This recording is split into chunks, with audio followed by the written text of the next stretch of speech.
राजस्थान में छात्र संघ चुनाव बहाली को लेकर आज छात्रों का उग्र प्रदर्शन की पानी की टंकी पर सुबह सुबह चढ़ गए। और आप देखिए यहाँ पर प्रशासन के साथ साथ यहाँ पर ट्रैफिक व्यवस्थाएं हैं, उनको भी पूरी तरीके से ध्यान में रखते हुए प्रशासन चाक चौबंद किया गया है और तमाम छात्र नेता यहाँ पर इकट्ठे। भाई महेश, क्या वजह है जो छात्र संघ चुनाव नहीं करवाए जा रहे हैं, कोई अपडेट नहीं दिया जा रहा है और आज छात्र नेता जो है वो पानी की टंकी पर तक चढ़ गए?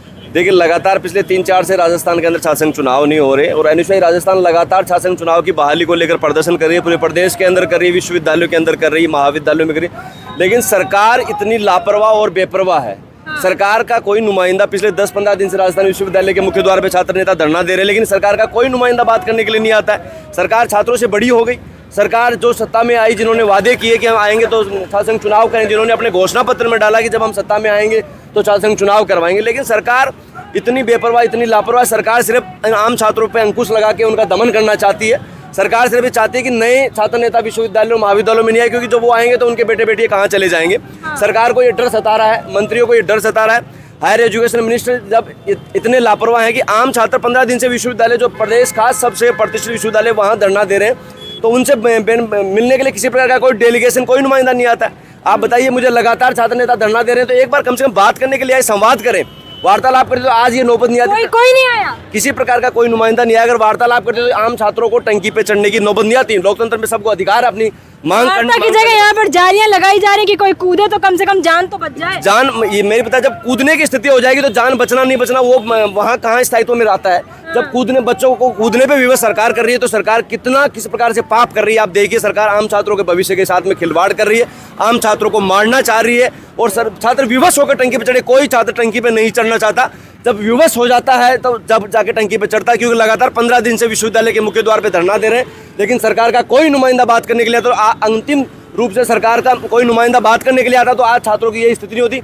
छात्र मजबूर होके आप लोगों ने एनएसयूआई के राष्ट्रीय अध्यक्ष विनोद झाकर से बात की? जी, लगातार राष्ट्रीय अध्यक्ष जी हमारे संपर्क में, आम छात्रों से, इन तमाम साथियों से वो गुजारिश भी कर रहे हैं कि आप नीचे आ जाइए, हम वार्तालाप करेंगे। लेकिन जब छात्रों का पानी नाक से ऊपर चला गया, जब छात्र लगातार 15 दिन से वार्तालाप करना चाह रहे हैं सरकार से, सरकार का कोई नुमाइंदा नहीं आया, तो विवश होकर उनको ये कदम उठाना पड़ा। और लोकतंत्र में सबको अधिकार, अपनी हक, अपनी मांग मनवाने का सबको अधिकार। और लगातार लगातार छात्र संघ चुनाव की मांग को लेकर पूरे प्रदेश में आंदोलन कर रही है और आगे भी आंदोलन करती रहेगी। वियोना के साथ साथ 2 और छात्र नेता हैं, कौशिन और विजयपाल, 3 छात्र नेता पानी की टंकी पर सुबह से चढ़े हुए हैं। किसी से कोई संपर्क हुआ, किसी से कोई बातचीत हुई, सरकार का कोई भी नुमाइंदा?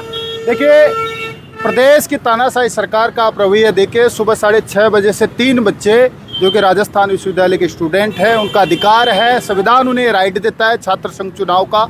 सुबह 6:30 से वो यहाँ गांधीनगर की पानी की टंकी पे चढ़े हुए हैं और अभी तक सरकार या सरकार का कोई साथी इन बच्चों से बात। विपक्ष क्यों नहीं आगे आ जाता? विपक्ष पूरा आ जाता है यहाँ पर। विपक्ष बच्चों के साथ है। विपक्ष ने तो आपने देखा ना तानाशाही का कैसे अंत किया है दिल्ली में। विपक्ष एनएसयूआई के हर एक साथी के साथ है, युवाओं के साथ पूरा विपक्ष राहुल गांधी के नेतृत्व में मजबूती से सड़क से लेकर सदन तक का लड़ाई लड़ने में विपक्ष पूर्ण रूप से मजबूत है, इसमें कोई दो राय नहीं है। लेकिन आज आप ये राजस्थान की भाजपा सरकार की तानाशाही देखिए। सुबह 6:30 से बच्चे पानी की टंकी पे चढ़े हुए हैं, अभी तक कोई मंत्रिमंडल का साथी इन बच्चों से बात करने के लिए नहीं आया है। राजस्थान विश्वविद्यालय में तमाम छात्र नेता भूख हड़ताल पे बैठे हैं। एनएसयूआई मजबूती से पिछले 4.5 साल से लड़ाई लड़ रही है, सड़कों से लेकर सदन तक की लड़ाई एनएसयूआई ने मजबूती से लड़ी है। लेकिन ये बीजेपी सरकार के मुख्यमंत्री भजनलाल शर्मा के कर्म फूट गए हैं कि उनकी तानाशाही इतनी चरम पर है कि अब सरकार बच्चों से बढ़कर हो गई है, अब संविधान से बढ़कर सरकार हो गई है, अधिकारों से बढ़कर सरकार हो गई है। ऐसा रवैया अब हमें देखने को मिल रहा है।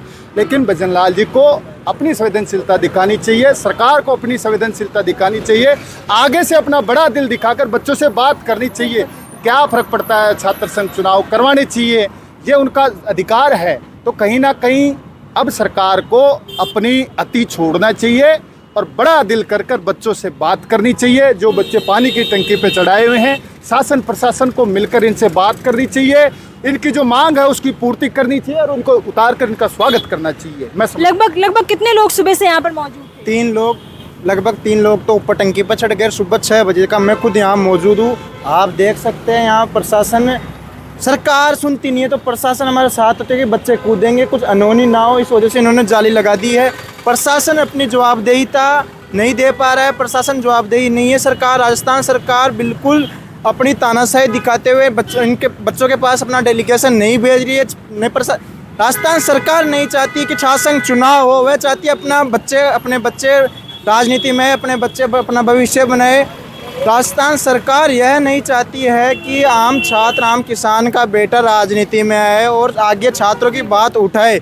प्रदेश की तानाशाही सरकार लगातार 4 वर्षों से जिन्होंने अब आगे आप लोग क्या करेंगे? देखिए, आज ये बच्चा टंकी पर चढ़ा है, कल हो सकता है कोई पेट्रोल भी डाल के आत्महत्या करने की कोशिश करे, और इसका जिम्मेदार पूर्णतः राजस्थान सरकार होगी।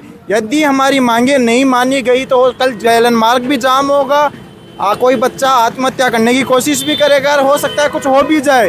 हम हमारी मांगे सरकार से मनवा कर रहेंगे, एडी से चोटी तक जो लगा के लड़ेंगे और अपना हक लेकर रहेंगे। बिल्कुल, देखिए आप ऊपर की तस्वीरें अगर आपको दिखाएं कि पानी की टंकी की, जहाँ पर एक पोस्टर लगा हुआ है छात्र संघ चुनाव को बहाल किया जाए, NSUI राजस्थान का पोस्टर है जिसमें आपको कोशन, वियोना और विजय पाल है वो नज़र आ रहे होंगे। ये 3 जो छात्र नेता हैं वो सुबह से 6:30 बजे से अभी 1:30 बज रहा है लगातार खड़े हुए ही हैं। ना कोई अभी बात करने आया है, ना ही प्रशासन की कोई जवाबदेही है, ना जिम्मेदारी है, और जालियां इस कदर लगाई जा रही हैं कि अगर कोई गिरे तो बच जाए। लेकिन आप देखिए कि जालियां लगाई कहाँ से जा रही हैं, जहाँ बात करना चाहिए, जहाँ संवाद होना चाहिए उस लोकतंत्र में, वहाँ यहाँ पर उनको मरने से बचाने के लिए, यहाँ पर उनको कूदने से बचने के लिए जालियां लगाई जाती हैं। ऐसी खूबसूरत सी तस्वीरें हैं जो आज इस प्रोटेस्ट से निकल कर आ रही हैं। प्रोटेस्ट के भी कई सारे तरीके होते हैं, NSUI का भी एक तरीका था कि पानी की टंकी पर चढ़ेंगे और अपनी आवाज़ को लोकतंत्र में इतना गुंजवाएंगे कि शायद सत्ता में बैठे लोगों तक मेरी आवाज़ पहुँच जाए। पर मुझे तो ये नामुमकिन सा लगता है। बेचारे सुबह से चढ़े हुए हैं, 45 डिग्री से ऊपर का तापमान है, लेकिन कोई भी सुध लेने वाला नहीं है। आपकी क्या राय है? कमेंट बॉक्स में ज़रूर बताइएगा। इस तानाशाही रवैये की, लोकतंत्र की जो खूबसूरत तस्वीर निकल कर आ रही है, इसको लेकर।